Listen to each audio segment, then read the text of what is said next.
Hello படி நான் PK வாழ்க்கையில் ஒரு முறை கன்சிஸ்டண்டாக ஒர்க் அவுட் பண்ணுறான்னு முடியல நீங்கள் 4-8 ஆஸ்யூஷுவல் காலையில் ஒரு டீ குடிச்சிட்டு 2 தோசை சாப்பிட்டு கொஞ்சம் வேர்க்கலையே சாப்பிட்டு எனக்கு பிரேக்ஃபாஸ்ட்டை முடிச்சதுக்கப்புறம் சில வேலைகள் இருந்தால் அதை பார்த்து முடிச்ச கையோட மதியானம் சாப்பாடும் 2 முட்டையும் சாப்பிட்டேன். அந்த திருப்பி வேலையை கண்டினியூ பண்ணி முடிச்சு ஈவினிங் போல் ஒரு காஃபி குடித்தேன். தங்கம் விற்கிற இல்லை இன்றைக்கி நம்மளால் வாங்க முடிஞ்ச தங்கம் இந்த மாதிரி தங்கம் தான். ஸோ ஒரு மேரிகோல்டு பிஸ்கெட்டை 2 மட்டும் ஒரு டேஸ்ட்டுக்காக சாப்பிட்டு முடிச்சுட்டு ஈவினிங் போல் ஒர்க் அவுட் பண்ண ஆரம்பிக்கலான்னு சொல்லிட்டு மொட்டை மாடிக்கு போயிட்டேன். ஏன்னா வீட்டுக்குள்ளேயே பண்ணி போர் அடிக்குதுன்னு சொல்லிட்டு லைட்டாக மேலே போய் கொஞ்சம் ரெஃப்ரெஷ்ஷாக இருக்கும் அப்படின்னு பண்ண ஆரம்பித்தேன். ஆஸ் யூஷுவல் வார்ம் அப்பை பண்ணி முடித்த கையோட ஜம்பிங் ரோப்ஸ் இருந்தது. அதை எடுத்துகிட்டு ஒரு 150 கவுண்ட்டு ஃபஸ்ட் டே பண்ணுறதுனால ஜம்பிங் ரோப்ஸ் பண்ணி முடிச்சிட்டேன்.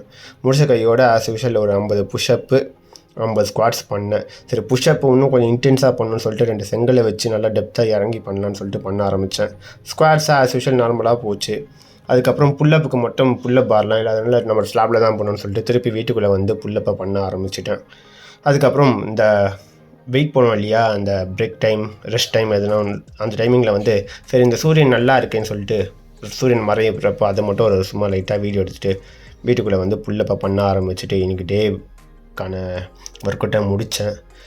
நைட்டு போல் என்ன செஞ்சுருக்காங்கன்னு தெரில, எதனால் டிஃபன் தான் இருக்கும், அதை சாப்பிட்டு இது பண்ணுறேன். நல்லா தண்ணி குடிங்க மக்களே, பாய். படிஸ் இன்றைக்கான ஒர்க் அவுட்டை முடிச்சுட்டு ஃப்ரெஷ்ஷப் ஆகிட்டு இந்த வீடியோ கண்டினியூ பண்ணிட்டுருக்கேன். முக்கியமான ஒரு விஷயம் சொல்லணும். என்ன அந்த முக்கியமான விஷயம்னா 3 சப்ஸ்கிரைபர்ஸ் அடிஷனல் ஆடாக இருக்காங்க. ஏன்னா 3 சப்ஸ்கிரைபர்ஸ் அவ்வளோ பெருசாக பேசுகிறேன்னா இது போல சப்ஸ்கிரைப் பண்ணால் ஃப்ரெண்ட்ஸு ஃபேமிலி தெரிஞ்சவங்க ரிலேஷன் அப்படி தான். 3 சப்ஸ்கிரைபர்ஸ் நம்மளை யார் என்னென்னு பெருசாக தெரியாத ஒரு 3 சப்ஸ்கிரைபர்ஸ். அதுலேயும் ஒருத்தர் வந்து கீப் கோயிங் ப்ரோன்னு சொல்லிட்டு கமெண்ட் பண்ணியிருந்தார். அது ஒரு மாதிரி மனசுக்கு ஒரு சந்தோஷமாக இருந்தது. அதுக்கப்புறம் வரப்போது வெயில் கால மக்களே கொஞ்சம் நிறைய தண்ணி குடிங்க. அதுக்கப்புறம் நான் எனக்கு என்ன டின்னர் செஞ்சோன்னா சாப்பிட்டு நீங்கள் டேவை முடிச்சுப்பேன். பாய்.